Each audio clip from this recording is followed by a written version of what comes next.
Welcome to PRT biology YouTube channel.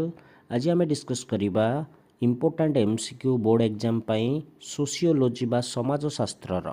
Channel को subscribe करंतु एवं वीडियो को अन्य मानक सहित शेयर करंतु।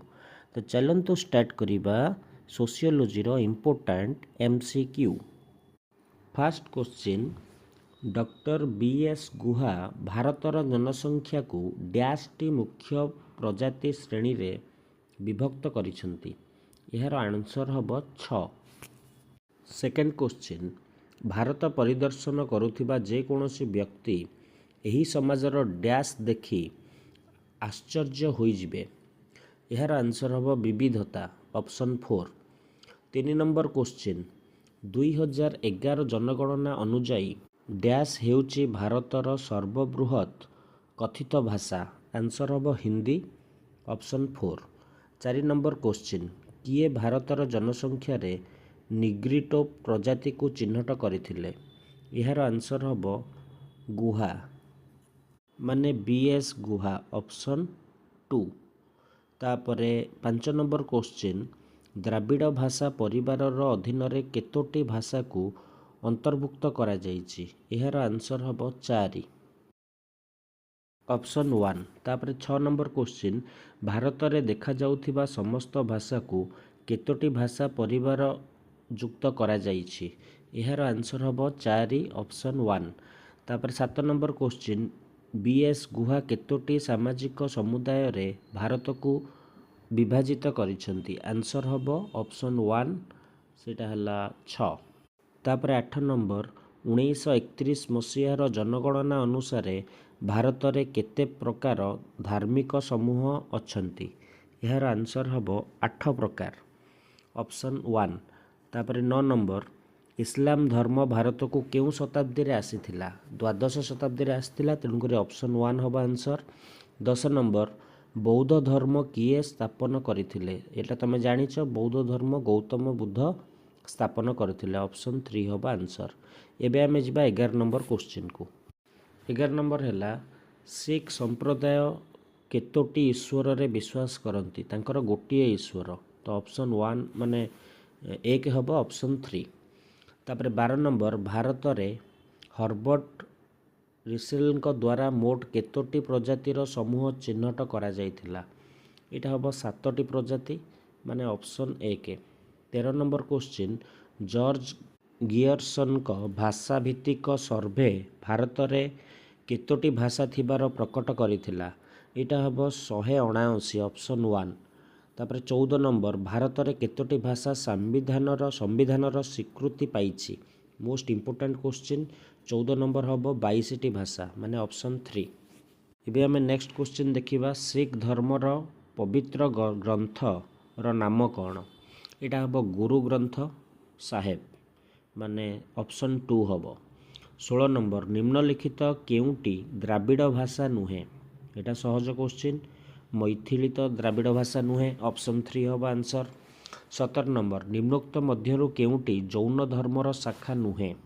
आंसर हम निरंकारी, माने ऑप्शन 3। 18 नंबर, मिजोराम मेघालय एवं नागालैंड रे केउ धर्म अधिक देखा जाती। एटा हम ख्रीष्ट धर्म, माने ऑप्शन 2 हम, ख्रीष्ट धर्मावलंबी अधिक देखा जाती, ये ख्रीस्टियान अधिक।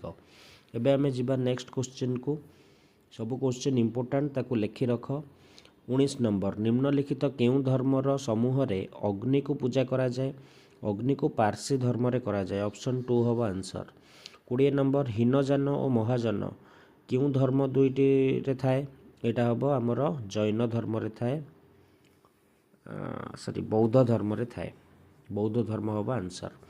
तापरे 21 नंबर, भारत रे मुस्लिम को संख्या समुदाय जनसंख्यार केते परसेंट। एटा हम 12% पिले माने मन रखिबो। 21 नंबर हम 12%। एबे हम नेक्स्ट क्वेश्चन को जिबा। 22 नंबर, किए भारतर भाषागत सर्वे उल्लेख करिसंती जे भारत रे 179टी भाषा एवं 544टी आंचलिक बा उपभाषा अछि। बहुत सहज क्वेश्चन, 22 नंबर इंपोर्टेंट क्वेश्चन अच्छी। आंसर हम गियर्सन। 23 नंबर, भारतीय जनसंख्या रे केतोटी भाषा परिवार रही अछि। मात्र 4टी अच्छी। 24 ନମ୍ବର ଭାରତୀୟ ମାନଙ୍କ ଦ୍ୱାରା ହୋଲି ଓ ଦିୱାଲି ପାଳନ ଦ୍ୱାରା ଡ୍ୟାସ୍ ଏକତା ଆଣିଥାଏ। ଏଇଟା ସାଂସ୍କୃତିକ ଏକତା ହେବ ଅପସନ୍ 2। 25 ନମ୍ବର କେଉଁ ଭାଷା ପରିବାରରେ ଓଡ଼ିଆ ଭାଷା ଅନ୍ତର୍ଭୁକ୍ତ? ମନେ ରଖ ଓଡ଼ିଆ ଭାଷାଟା ଆମର ଇଣ୍ଡୋ ଆରିଆନ୍ ମାନେ ଅପସନ୍ 1 ହେବ ଆନ୍ସର୍। ତାପରେ 26 ନମ୍ବର ଭାରତରେ କେଉଁ ରାଜ୍ୟରେ ସର୍ବାଧିକ ଜନଜାତି ଅଛନ୍ତି? ଏଇଟା ହେବ ଝାଡ଼ଖଣ୍ଡ। ଝାଡ଼ଖଣ୍ଡରେ ସବୁଠାରୁ ଅଧିକ ଜନଜାତି ଅଛନ୍ତି।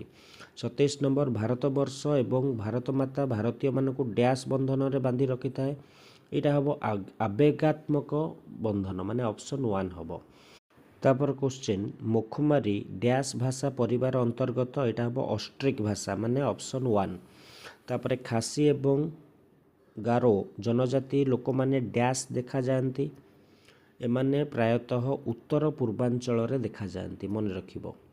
ତାପରେ 30 ନମ୍ବର ଏସ୍ସି ଦୁବେ ଭାରତୀୟ ଜନଜାତିକୁ ଭୌଗୋଳିକ କ୍ଷେତ୍ର ଆଧାରରେ ଡ୍ୟାସ୍ ଭାଗରେ ବିଭକ୍ତ କରିଛନ୍ତି?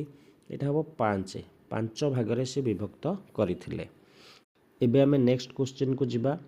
ଭାରତର ଐକ୍ୟ ସଂକଳ୍ପତା କହିଲେ ମୁଖ୍ୟତଃ ଧର୍ମୀୟ ଏକତାକୁ ବୁଝାଏ। ଏହି ଉକ୍ତିଟି କାହାର? ଏହା ହେଲା ଆମର ଆନ୍ସର୍ ହେବ ଶ୍ରୀନିବାସ। Okay option 1।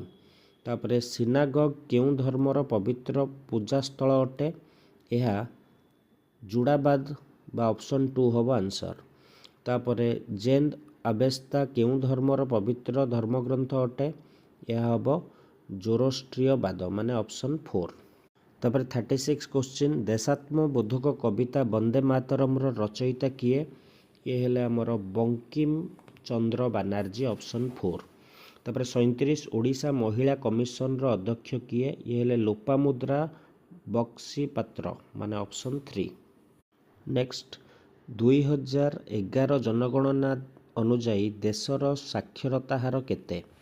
ଏଇଟା ହେବ 74.04% ମାନେ ଅପସନ୍ 2। ନିମ୍ନ ପ୍ରଦତ୍ତ କେଉଁ ରାଷ୍ଟ୍ର ବିଶ୍ୱର ସବୁଠାରୁ ଜନବହୁଳ ରାଷ୍ଟ୍ର ଅଟେ? ଏହା ହେବ ଭାରତ। ତାପରେ 41 କ୍ୱେଶ୍ଚିନ୍ ଓଡ଼ିଶାରେ ଦେଖାଯାଉଥିବା ତଫସିଲଭୁକ୍ତ ଜନଜାତିମାନଙ୍କ ସଂଖ୍ୟା କେତେ ଅଟେ? ମୋଷ୍ଟ ଇମ୍ପୋର୍ଟାଣ୍ଟ କ୍ୱେଶ୍ଚିନ୍ 62 ହେବ। ତାପରେ ଭାରତରେ ଜନସଂଖ୍ୟା ଇତିହାସରେ କେଉଁ ବର୍ଷକୁ ବୃହତ୍ତର ବିଭାଜନ କୁହାଯାଏ? ଆନ୍ସର୍ ହେବ 1921 ଯେଉଁଟା ବଙ୍ଗଭଙ୍ଗ ହେଇଥିଲା।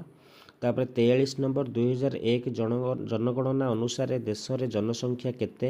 ଏଇଟା ହେବ 102.7 କୋଟି। କ୍ୱେଶ୍ଚିନ୍ ନମ୍ବର 44 ନିମ୍ନୋକ୍ତ ମଧ୍ୟରୁ କେଉଁଟି ଜନବିସ୍ଫୋରଣର ଅନ୍ୟତମ ପରିଣାମ ଅଟେ? ଏହା ହେବ ନିବେଶ ଯୋଗ ସମ୍ବନ୍ଧରେ ଅଭାବ ମାନେ ଅପସନ୍ 2। ତାପରେ 45 ନମ୍ବର କ୍ୱେଶ୍ଚିନ୍ ଏଥିମଧ୍ୟରୁ କେଉଁଟି ଭାରତର ମୃତ୍ୟୁ ହାର ହ୍ରାସର ଅନ୍ୟତମ କାରଣ ଅଟେ? ଏଇଟା ହେବ ବିଳମ୍ବ ବିବାହ ମାନେ ଅପସନ୍ 3। ତାପରେ ଏଥିମଧ୍ୟରୁ କେଉଁଟି ଭାରତରେ ଉଚ୍ଚ ଜନ୍ମହାରର ଅନ୍ୟତମ କାରଣ ଅଟେ? ଏଇଟା ହେବ ପ୍ରାଚୁର୍ଯ୍ୟ ମାନେ ଅପସନ୍ 4। 46 ନମ୍ବର କ୍ୱେଶ୍ଚିନ୍ର ଆନ୍ସର୍ ହେବ ଅପସନ୍ 4। ଏବେ ଆମେ ଦେଖିବା ନେକ୍ସଟ କ୍ୱେଶ୍ଚିନ୍ ଜନସଂଖ୍ୟା ଦୃଷ୍ଟିରୁ ଭାରତର ସ୍ଥାନ କେଉଁ ସ୍ଥାନରେ ରଖାଯାଇଛି? ଏହା ପ୍ରଥମ ସ୍ଥାନ ହେବ। ଆଗରୁ ଦ୍ୱିତୀୟ ଥିଲା କିନ୍ତୁ ଏବେ ପ୍ରଥମ। 48 ନମ୍ବର କେରଳର ଲୋକମାନଙ୍କ ଭାଷା କ'ଣ? ତାଙ୍କର ମାଲାୟାଲମ। ଏଇଟା ସହଜ କ୍ୱେଶ୍ଚିନ୍ ଅପସନ୍ 1। ତାପରେ 49 ନମ୍ବର କ୍ୱେଶ୍ଚିନ୍ ହେଲା ତାମିଲ ଭାଷା କେଉଁ ଭାଷା ପରିବାରର ଅନ୍ତର୍ଗତ ଅଟେ? ଏହା ଦ୍ରାବିଡ଼ିଆନ୍ ଭାଷା ଅପସନ୍ 2 ହେବ ଆନ୍ସର୍। 50 ନମ୍ବର ହିନ୍ଦୁବାଦୀ ଐକ୍ୟଭାବ ଏକ ଅବିଚ୍ଛେଦ୍ୟ ଗୁଣ ଅଟେ। ଏହି ଉକ୍ତିଟି କାହାର? ଏହା ଶ୍ରୀନିବାସଙ୍କର ମାନେ ଅପସନ୍ 1 MS ଶ୍ରୀନିବାସ।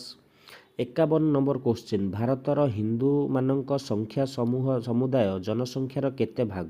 ସବୁଠାରୁ ଅଧିକ ପିଲେ ହିନ୍ଦୁ ଅଛନ୍ତି ତେଣୁକରି 85 ଭାଗ ହେବ ଅପସନ୍ 3। କ୍ୱେଶ୍ଚିନ୍ ନମ୍ବର 52 ଦିଗମ୍ବର ଓ ଶ୍ୱେତମ୍ବର କେଉଁ ଧର୍ମର ଦୁଇଟି ସମ୍ପ୍ରଦାୟ ଅଟେ? ଏହା ହେବ ଜୈନ ଧର୍ମ ମାନେ ଅପସନ୍ 1। ନେକ୍ସଟ କ୍ୱେଶ୍ଚିନ୍ ଭାରତର କ୍ଷେତ୍ରଫଳଟି ବିଶ୍ୱ କ୍ଷେତ୍ରଫଳର ଶତକଡ଼ା କେତେ ଭାଗ? ଏଇଟା ହେବ 2.4 ଭାଗ ମାନେ ଅପସନ୍ 1। ତାପରେ 70 ନମ୍ବର ଭାରତର ଭୌଗୋଳିକ ପରିସୀମା କେଉଁଠାରୁ କେଉଁ ପର୍ଯ୍ୟନ୍ତ ବିସ୍ତୃତ? ଏଇଟା ତୁମେ ଜାଣିଛ ପୁରା ସହଜ କାଶ୍ମୀରରୁ କନ୍ୟାକୁମାରୀ ପର୍ଯ୍ୟନ୍ତ ହେବ ମାନେ ଅପସନ୍ 1। ତାପରେ 71 ନମ୍ବର ଭୌଗୋଳିକ ଦୃଷ୍ଟିକୋଣରୁ ସମଗ୍ର ରାଷ୍ଟ୍ରକୁ କେତେ ଭାଗରେ ବିଭକ୍ତ କରାଯାଇଛି? ଏଇଟା ହେବ 4 ଭାଗରେ ମାନେ ଅପସନ୍ 3। ତାପରେ 72 ନମ୍ବର କେଉଁ ନଦୀର ନାମ ଅନୁସାରେ ଭାରତର ନାମ ଇଣ୍ଡିଆ ହୋଇଛି? ତମେ ଏଇଟା ଜାଣିଛ ସିନ୍ଧୁ ନଦୀ ଇଣ୍ଡୁସ୍ ମାନେ ଅପସନ୍ 1। ଏବେ ପିଲାମାନେ ତମ ପାଳି ଏବେ ତମେ ଆନ୍ସର ଦିଅ ଏଇ ସବୁ କୋଶ୍ଚିନ୍ର କମେଣ୍ଟରେ। କୋଶ୍ଚିନ୍ ନମ୍ବର 75, ଭାରତର ପବିତ୍ର ଭୌଗୋଳିକ ଅବସ୍ଥିତି ଏହାର କେଉଁ ଏକତାକୁ ଦର୍ଶାଏ? କୋଶ୍ଚିନ୍ ନମ୍ବର 76, କେଉଁ ବ୍ୟକ୍ତିଙ୍କ ନାମ ଅନୁସାରେ ଭାରତବର୍ଷର ନାମ ଭାରତ ହୋଇଅଛି? କୋଶ୍ଚିନ୍ ନମ୍ବର 77, ଯଦି ମୋତେ ପଚରାଯାଏ ପୃଥିବୀର କେଉଁ ଛାତ ତଳେ ବ୍ୟକ୍ତିର ତାତ୍ତ୍ୱିକ ବିକାଶ ଲାଭ ହୋଇପାରିବ, ମୁଁ ନିଶ୍ଚୟ ଭାବରେ ଭାରତ ତଥା ଇଣ୍ଡିଆନ୍ ହିଁ ଦୃଷ୍ଟି ନିକ୍ଷେପ କରିବି। ଏହି ଉକ୍ତିଟି କିଏ କହିଥିଲେ? କେଉଁ ରାଷ୍ଟ୍ର ବିଶ୍ୱର ସପ୍ତମ ବୃହତ୍ତମ ରାଷ୍ଟ୍ର ରୂପେ ଖ୍ୟାତି ଲାଭ କରିଥାଏ?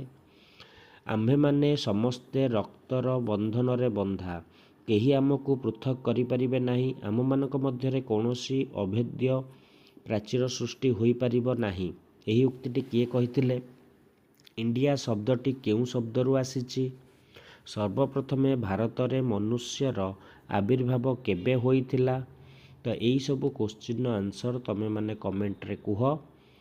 ଯଦି ଆସିବନି ମୋତେ ମେସେଜ୍ କରିବ, ମୁଁ ଆନ୍ସର କହିଦେବି। ଏଇଟା ହେଲା ମୋ କଣ୍ଟାକ୍ଟ ନମ୍ବର, ତମେ ମୋ ସହିତ କଣ୍ଟାକ୍ଟ ବି କରିପାରିବ, ହ୍ୱାଟ୍ସଆପ୍ ଗ୍ରୁପ୍ ବି ଜଏନ୍ କରିପାରିବ। ଗ୍ରୁପ୍ର ଲିଙ୍କ୍ ଦିଆଯାଇଛି ଡେସ୍କ୍ରିପ୍ସନ୍ରେ, ସେଠୁ ତମେ ଜଏନ୍ କରିପାରିବ। ତ ଆଜି ପାଇଁ ଏତିକିରେ ରହୁଛି। Thank you, best of lock.